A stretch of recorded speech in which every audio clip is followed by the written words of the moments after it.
Boa noite, meus irmãos. Vamos dar início à nossa reunião de fluidoterapia da noite de hoje, onde todos juntos vamos mentalizar a casa de Miguel, buscando assim entrar em sintonia com os trabalhadores espirituais da nossa casa e da nossa reunião, para que todos juntos possamos vibrar por esses irmãos que se encontram enfermos do corpo e enfermos da alma, e assim buscar uma melhora para todos nós. Que Jesus nos ampare hoje e sempre.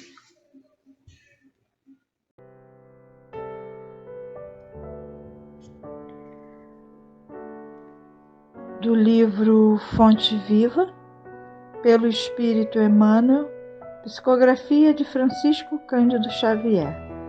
A lição 172. Ante o Cristo Libertador. Eu sou a porta. Jesus. Evangelho de João, capítulo 10, versículo 7. Segundo os Lexos, a palavra porta designa uma abertura em parede, ao rés do chão, ou na base de um pavimento, oferecendo entrada e saída. Entretanto, simbolicamente, o mundo está repleto de portas enganadoras. Dão entrada sem oferecerem saída. Algumas delas são avidamente disputadas pelos homens, que, afoitos na conquista de posses efêmeras, não se acautelam contra os perigos que representam. Muitos batem à porta da riqueza amoedada e, depois de acolhidos, acordam encarcerados nos tormentos da usura. Inúmeros forçam a passagem para a ilusão do poder humano e despertam detidos pelas garras do sofrimento. Muitíssimos atravessam o portal dos prazeres terrestres e reconhecem-se de um momento para o outro nas malhas da aflição e da morte. Muitos varam os umbrais da evidência pública, sequiosos de popularidade e influência, acabando emparedados na masmorra do desespero. O Cristo, porém, é a porta da vida abundante. Com ele, submetemo-nos aos desígnios do Pai Celestial e, nessa diretriz, aceitamos a existência como aprendizado e serviço, em favor de nosso próprio crescimento para a imortalidade. Vê, pois, a que porta recorres na luta cotidiana, porque apenas por intermédio do ensinamento do Cristo alcançarás o caminho da verdadeira libertação. Graças a Deus.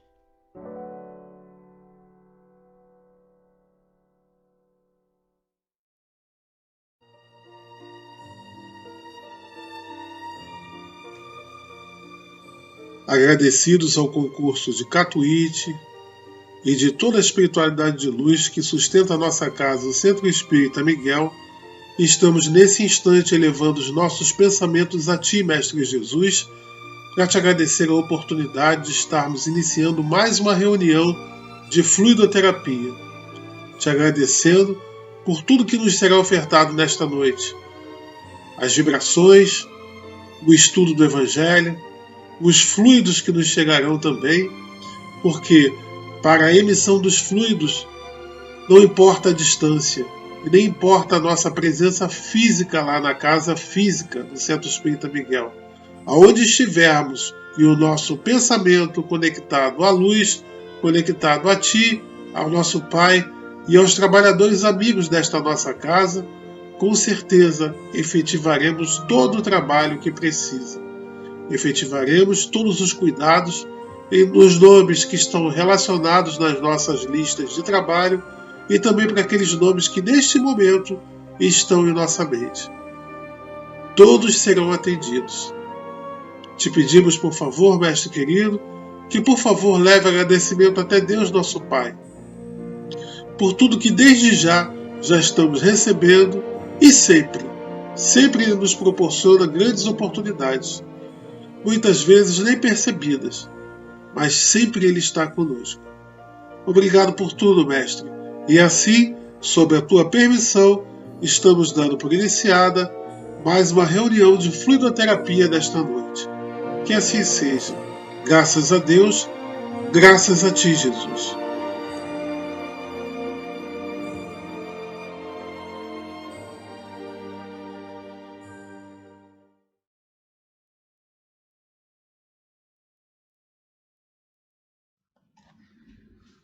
Boa noite, queridos irmãos e irmãs. Sejam muito bem-vindos a mais uma noite de estudos do Evangelho segundo o Espiritismo. Hoje falaremos sobre o capítulo 4. Ninguém poderá ver o reino de Deus se não nascer de novo, na parte das instruções dos Espíritos, necessidade da encarnação, com os itens 25 e 26.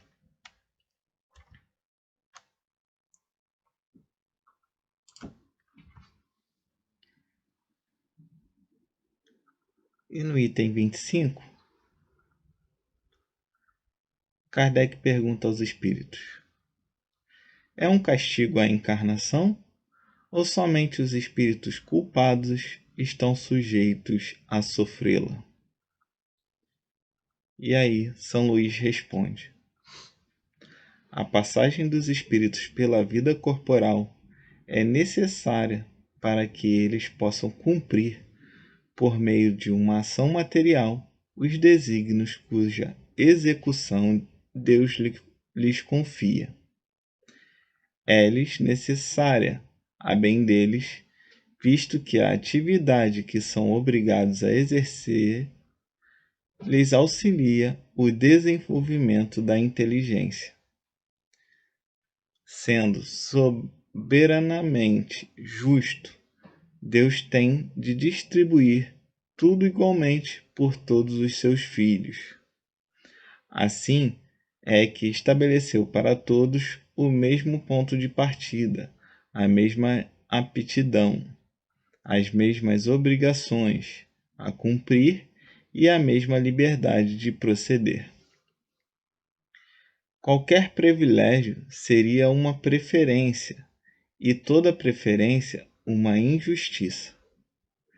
Mas a encarnação, para todos os espíritos, é apenas um estado transitório, é uma tarefa que Deus lhes impõe quando iniciam a vida, como primeira experiência do uso que lhe farão do livre-arbítrio.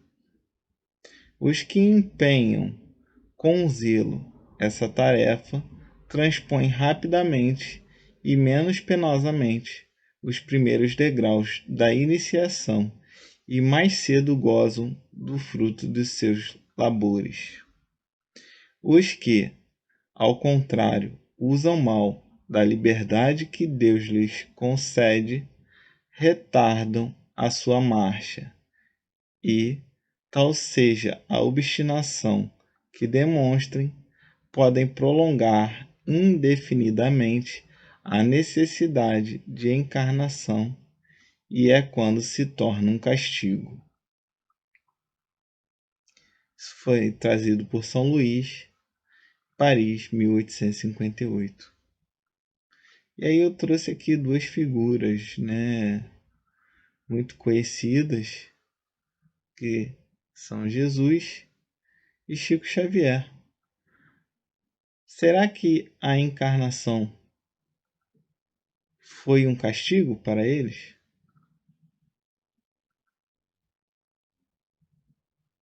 As pessoas que conviveram com Chico Xavier sempre relatam o quão leve ele levou a sua encarnação.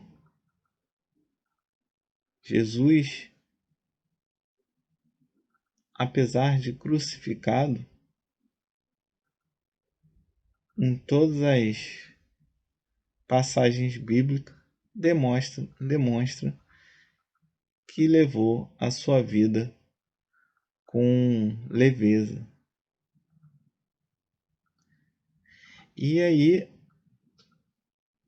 tudo depende da maneira como nós encaramos a encarnação, as dificuldades da vida,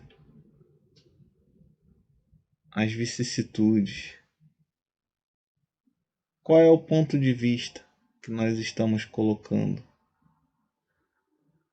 O ponto de vista de entender que estamos num processo de aprendizado, que erramos, que temos dificuldades e que a encarnação, de encarnação em encarnação, temos a oportunidade de nos melhorarmos, de nos ajustarmos com os nossos irmãos de caminhada, de nos entendermos, de nos respeitarmos, ou vamos ficar com o ponto de vista de que a responsabilidade não é nossa, de que a dificuldade da nossa existência é responsabilidade do outro, é culpa do outro, e que se sofremos é por culpa do outro e não por culpa nossa. Jesus e Chico Xavier assumiram a responsabilidade por suas vidas, né? Tomaram as rédeas de suas vidas e por isso não sofreram. Seguiram, apesar das dificuldades, venceram.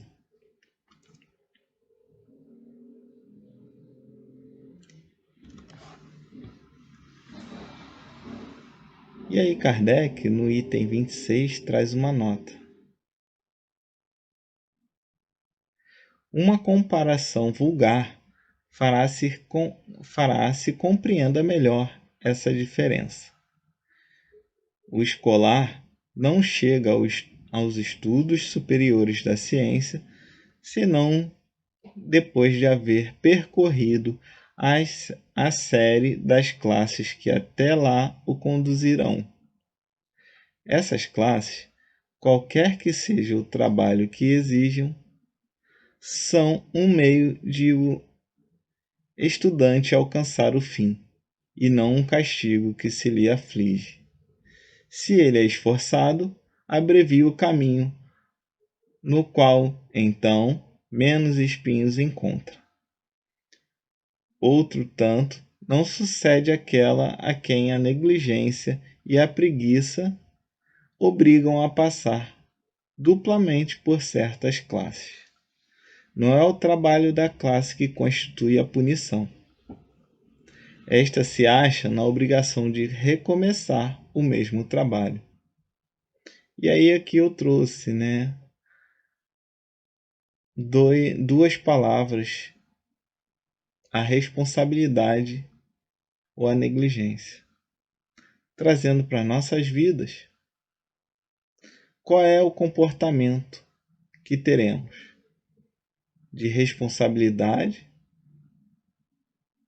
com a nossa vida ou negligenciaremos a nossa vida. Quando assumimos a responsabilidade sobre as nossas vidas, ou sobre a nossa vida, né? Nós só temos responsabilidade sobre a nossa. Cada um é responsável pela sua vida. nós assumimos um compromisso com nós mesmos. Nós tomamos a frente e começamos a fazer tudo que é melhor para nós, sem passar por cima de ninguém, porque sabemos que se nos comprometermos com o outro, depois teremos que reparar o que fizemos de mal ao outro. Se negligenciamos, assim como nesse trecho da nota de Kardec, nós temos que repetir, temos que voltar aqui para reparar tudo que fizemos de errado conosco e com nossos irmãos. É uma tarefa que só depende de nós ser bem-sucedida ou não. Então, ao encarnar, nós temos que ter isso na consciência. O quanto é responsabilidade nossa que a nossa encarnação seja bem-sucedida. E temos que ter consciência também que se negligenciarmos essa encarnação e outras podem ser muito doloridas, se tornando um castigo. Mas não por culpa de Deus, não por culpa dos outros, mas por nossa própria culpa, por não assumirmos a responsabilidade. Dando continuidade na nota de Kardec, ele nos traz a seguinte reflexão. Assim acontece com o homem na terra.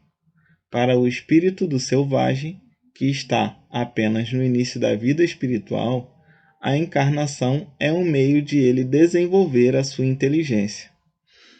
Contudo, para o homem esclarecido, em quem o senso moral se acha largamente desenvolvido e que é obrigado a percorrer de novo as etapas de uma vida corpórea cheia de angústias, quando já poderia ter chegado ao fim, é um castigo, pela necessidade em que se vê de prolongar sua permanência em mundos inferiores e desgraçados. Aquele que, ao contrário, trabalha ativamente pelo seu progresso moral, além de abreviar o tempo da encarnação material, pode também transpor de uma só vez os degraus intermediários que o separam dos mundos superiores. E aí aqui eu trouxe um exemplo de um povo indígena, uma imagem de um povo indígena que representa, entre aspas, os selvagens, onde a convivência, creio eu, que a convivência ela era muito mais simples, que não se lutava por terras, por espaço. A preocupação era mais com a sobrevivência.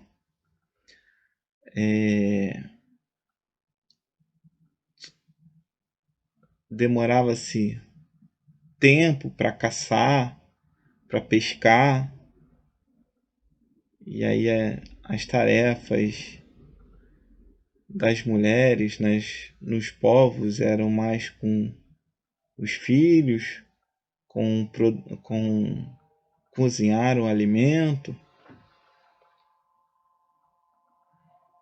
E aí eles precisavam se dedicar a elaborar tecnologias, meios de sobreviver cada vez melhor, e isso desenvolvia a inteligência, criar artifícios para poder se desenvolver.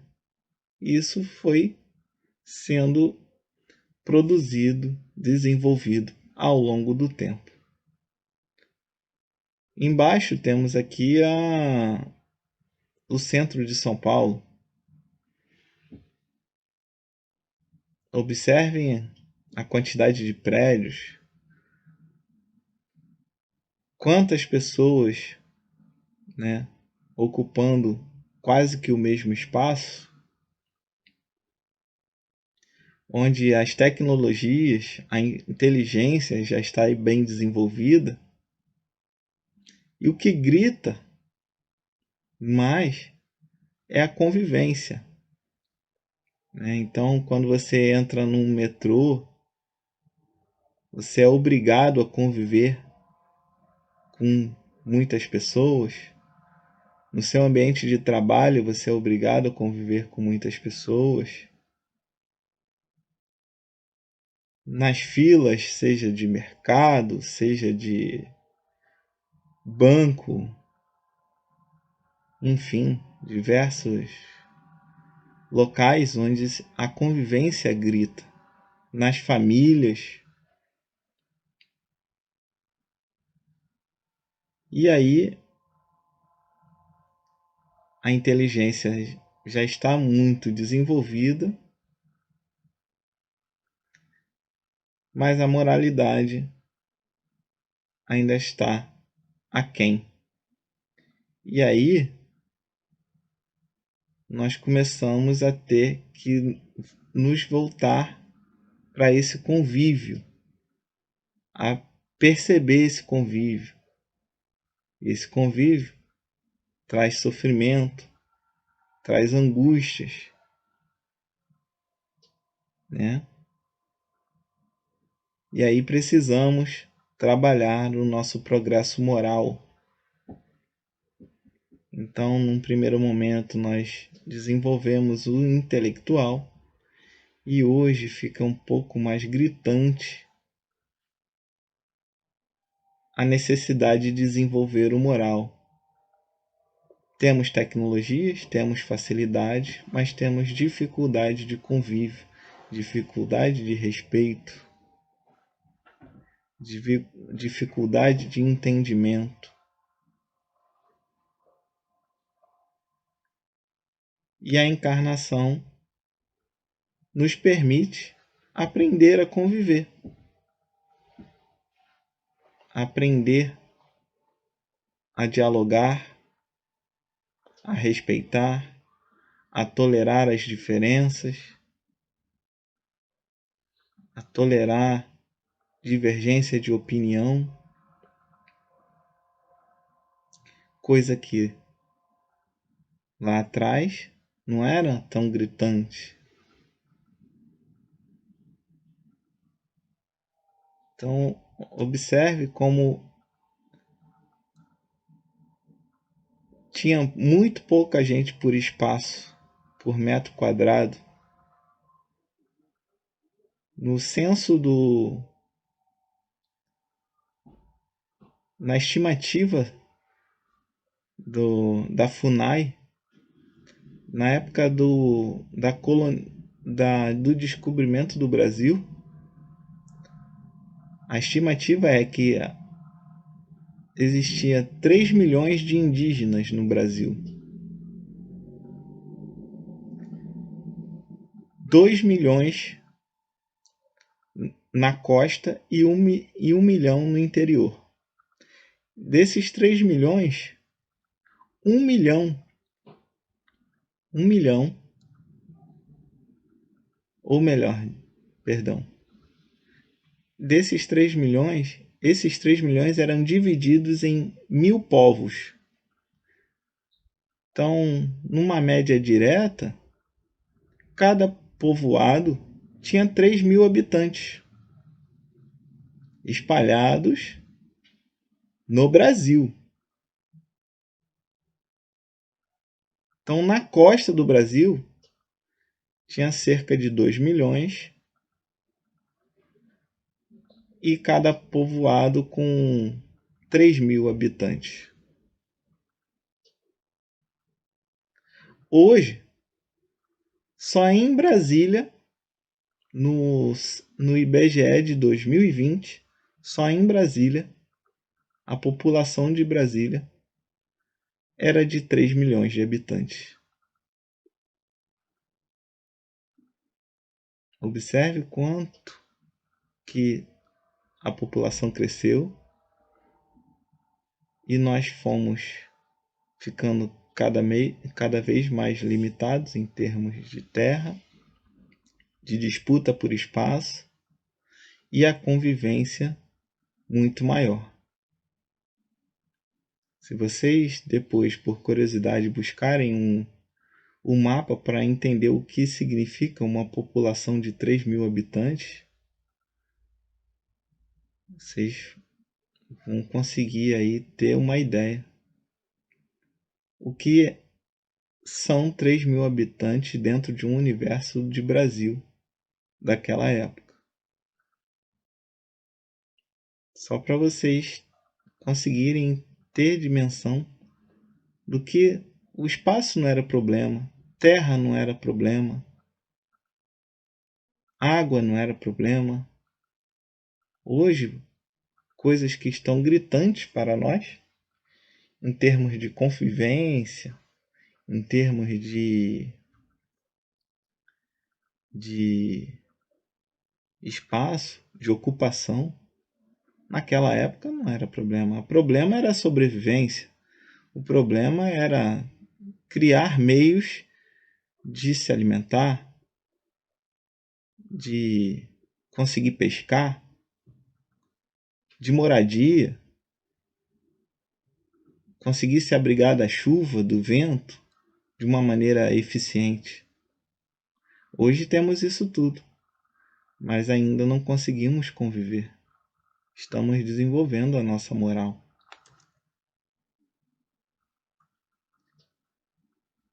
E aí, continuando aqui, pontuado aqui na nota do Kardec, vem uma pergunta. Não poderiam os espíritos encarnar uma única vez em determinado globo e preencher em esferas diferentes suas diferentes existências?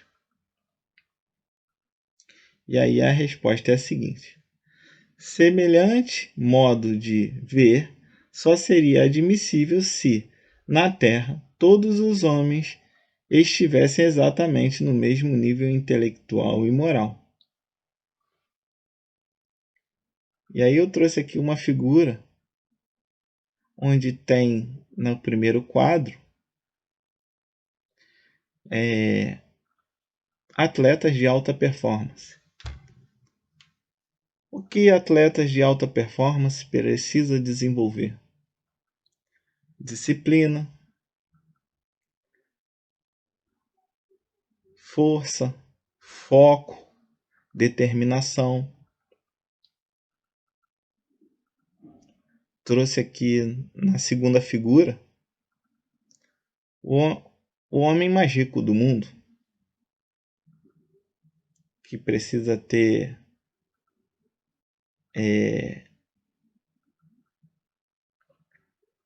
desenvolver habilidades como liderança. Ele traz benefícios para a sociedade. Então, é uma pessoa que está focada em desenvolver tecnologias como carros elétricos, desenvolver tecnologias para conquistas extraterrenos, como buscar ocupação de Marte, da Lua. Temos um outro quadro onde o irmão está ocupado ainda com a sobrevivência. E temos o nosso querido Divaldo, na quarta figura, que expressa o amor, a caridade, a benevolência, a beneficência. E aí vem a pergunta: será que os irmãos do primeiro quadro estão preparados, conseguiriam estar no lugar do homem mais rico do mundo? Ou no lugar do irmão em dificuldade ali, na casinha de pau a pique, de barro?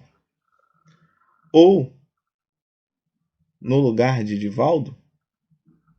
E aí podemos fazer esse trabalho aí entre todos eles, né? Será que Divaldo conseguiria desempenhar um papel como o homem mais rico do mundo, desenvolvendo o planeta, trazendo progresso? Ou como atleta, ou ali numa zona de extrema pobreza? Não é um julgamento, né? É uma reflexão. E aí, agora leva essa reflexão para nós mesmos. Será que você teria capacidade para atuar como atleta de alta performance? Você teria foco, determinação, disciplina, abrir mão do que você tem hoje para poder ser um atleta de alta performance? Você conseguiria?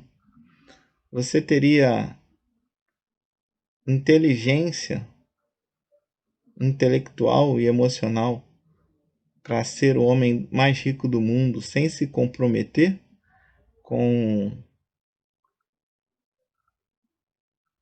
as questões da carne, as facilidades do dinheiro? Você teria resiliência, paciência para estar na linha da pobreza?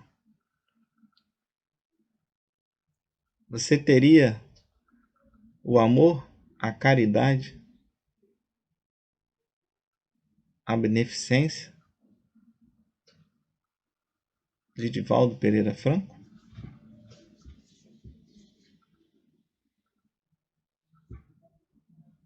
E aí, continuando aqui o texto para finalizar, as diferenças que há entre eles, desde o selvagem ao homem civilizado, mostram quais os degraus que tem de subir. A encarnação, aliás, precisa ter um fim útil. Ora, qual seria o das encarnações efêmeras, das crianças que morrem em tenra idade? Teriam sofrido sem proveito para si, nem para outrem? Deus, cujas leis todas são soberanamente sábias, nada faz de inútil. Pela reencarnação no mesmo globo, quis ele que os mesmos espíritos, pondo-se novamente em contato, tivessem ensejo de reparar seus danos recíprocos. Por meio das suas relações anteriores, quis ele, além disso, estabelecer sobre base espiritual os laços de família e apoiar numa lei natural os princípios da solidariedade, da fraternidade e da igualdade. E aí, né, sabe Deus o que Divaldo fez no seu passado? Sabe Deus o que o Elon Musk fez no seu passado? Aquele irmão que está ali na linha da extrema pobreza. E os atletas, né? Quais foram os compromissos assumidos? Quais as responsabilidades que aí estão precisando reverter, né? As ações equivocadas que hoje estão precisando reverter. Então fica a reflexão sobre a necessidade da encarnação. Será que conseguiríamos passar por tantas diferenças de circunstâncias e situações numa mesma encarnação? Será que conseguiríamos aprender tudo em uma mesma encarnação? ou precisamos de muitas outras para, entre erros e acertos, conseguirmos aprender tudo o que precisamos para chegarmos à condição de espíritos perfeitos? Muito obrigado, meus irmãos, por estar aqui hoje nessa noite de estudo. Ótimas reflexões e uma ótima noite a todos. Graças a Deus. Graças a Jesus. Vamos agora nos encaminhar para a prece final, onde todos juntos buscamos Jesus em nossos pensamentos, para aproveitar melhor essas vibrações de saúde, de equilíbrio e de harmonia para o nosso corpo físico e espiritual.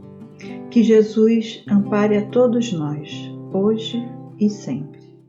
Quanta luz nesse ambiente, descendo sobre nós, vibrando em nossa mente. Quanta luz, quando assim em prece, como a alma cresce aos olhos de Jesus. Quanta luz, pois em oração a voz do Mestre fala ao nosso coração. Quanta luz descendo sobre nós. Quanta luz, quanta luz.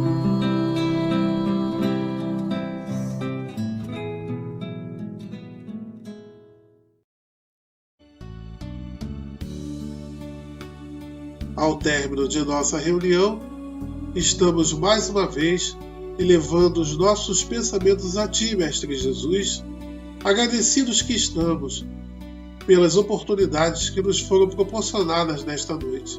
Em primeiro lugar, pelo estudo do Evangelho que nos foi ofertado, por todos os fluidos que também recebemos, fluidos esses que nos trazem a cura, que nos trazem a melhora do nosso campo vibracional. Agradecidos também por toda essa pontuação. Vamos refletindo sobre tudo o que estudamos. Vamos repensando a nossa caminhada para que empreguemos atitudes e pensamentos de forma melhor. Te pedimos também, Mestre Jesus, que por favor leve o nosso agradecimento até Deus, nosso Pai. Tanto que Ele nos proporciona, e muitas das vezes nem percebemos. Mas aqui, nesse instante, mais leves e mais tranquilos, estamos a agradecer por tudo que não sabemos nem mensurar. E assim, Mestre querido, que as Tuas vibrações de luz e de paz permaneçam conosco hoje e sempre, como sempre sabemos que elas estão. Estamos ainda na luta, evitando esforços para estarmos vibrando na Tua face. Obrigado por tudo. Graças a Deus, graças a Ti, Jesus.